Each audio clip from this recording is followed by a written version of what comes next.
The pilot came on and said, "Ladies and gentlemen, I'm not going to kid you. It's going to be rough." I'm Helen Young Hayes, and I'm the founder and CEO of Activate Workforce Solutions. Before I started Activate, I was the fund manager of the Janus Worldwide and the Janus Overseas portfolios. I was Chief Investment Officer. I was a member of the Executive Committee and a director. One would think that if my job was to help rich people get richer, that there might be nothing about the kingdom in that.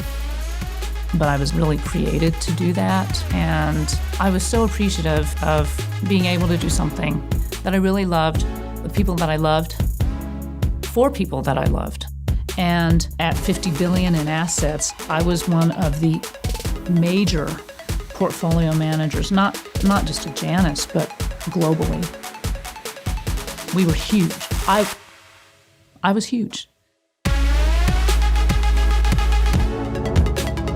In 1989, I was beginning a 3-day business trip to interview CEOs and CFOs in 4 different cities. When I arrived at the airport, my first flight had been canceled, and so I was put on United Flight 232. Sioux City, got emergency for you. United 232, Heavy Sioux City. I have serious doubts about making the airport. Unless we get control of this airplane, we're going to put it down wherever it happens to be. United Flight 232 was bound from Denver to Chicago. DC-10 attempted an emergency landing. Cartwheeled into hundreds of pieces. We slid to a stop. There was a flight attendant, and her face was singed black, and she said, "Ladies and gentlemen, this plane is on fire. Run. Do not walk. Run away from this plane." And so I just started running. And I looked at the smoke and I thought, I just survived a plane crash. I'm going to digress for just a sec. The night before the crash, I was feeling discouraged about my faith, frankly. And so the night before the crash, I prayed and I said, "Lord, whatever you do, whatever you want me to do, I want to do it. I just want to do something for your kingdom." And so after the crash, I knew that God had a purpose for me, and being available and being eager and willing is part of my story. The last 3 years that I was at Janus were a brutal bear market, and nothing I did was right. That was an unfamiliar place for me to be. Matt, my husband, is watching me lose sleep at night and not eating, and he challenged me and he said, "Helen, tell me one reason why you are still at Janus." And I opened my mouth and I didn't have anything to say. I couldn't think of one reason to stay, and so I picked up the phone and I called the CEO and said, "I'm done." So then when I retired, that whole period of time was very much a Sabbath period. It was the richest, happiest time of my life.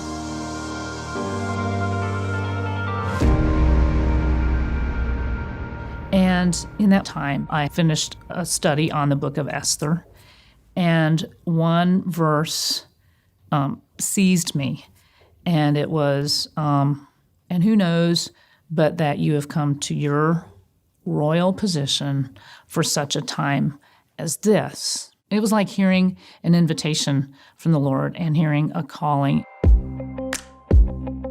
And so 3 years ago, I decided to roll my sleeves up and make a difference.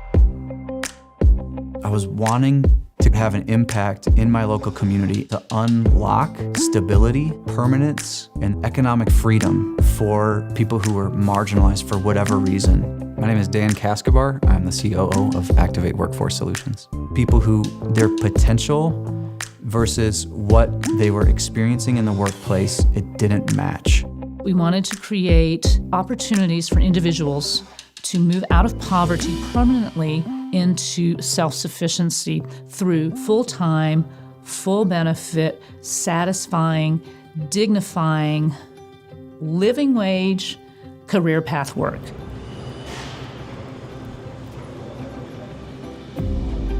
Sometimes individuals are overlooked because of their background. One thing that attracted us to work with Activate is a similarity in values. Looking at an individual and recognizing that individuals have strengths and they want to find a place that they can make a career. I grew up in a bad neighborhood with no mom or dad, so I had no idea that I would even make it this far in life.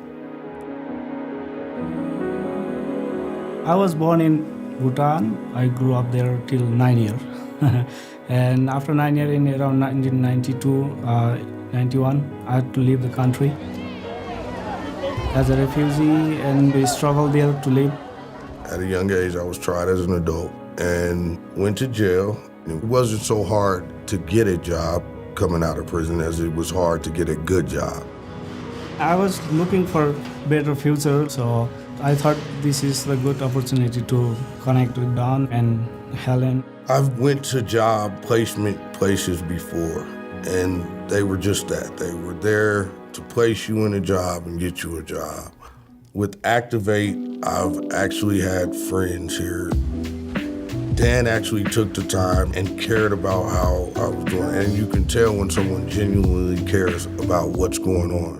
One of the differences between Activate and other recruiters is that when somebody's hired, that's not when we're done. That's when we roll our sleeves up, because that's when our coaching begins. We coach everyone we place for at least 6 months, and usually far longer than that, using the workplace to have these dialogues about conflict management, assertiveness, even looking at their paychecks so that they can budget. Me and Dan meet once a week, talk about any problems I may be having on the job.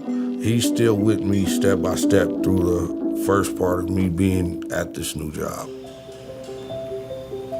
There's this incredible similarity between what I used to do and what we do today, which is that we're on the hunt for overlooked and undervalued potential. And so we take individuals who were on average making $13,500 without us, and we're placing them into $31,500 jobs. So we're increasing income by $18,000. And that's just on day one. But it's really that internal transformation that happens that is the most magical. As long as I put in the work, I'm guaranteed to move up at a better pay scale and rate. There's room to grow. I'm not just going to stay stagnant. I'll have an actual career. I work hard because I don't want my kids or children to suffer like me when I was small. So Activate helps to get better future, right job for your dreams. God is really gracious that He's given me that time since I was 27 and I was on the plane crash, because everyone deserves a second chance. It doesn't matter where you've come from, who you were. At Activate, we're flesh and blood, the gospel.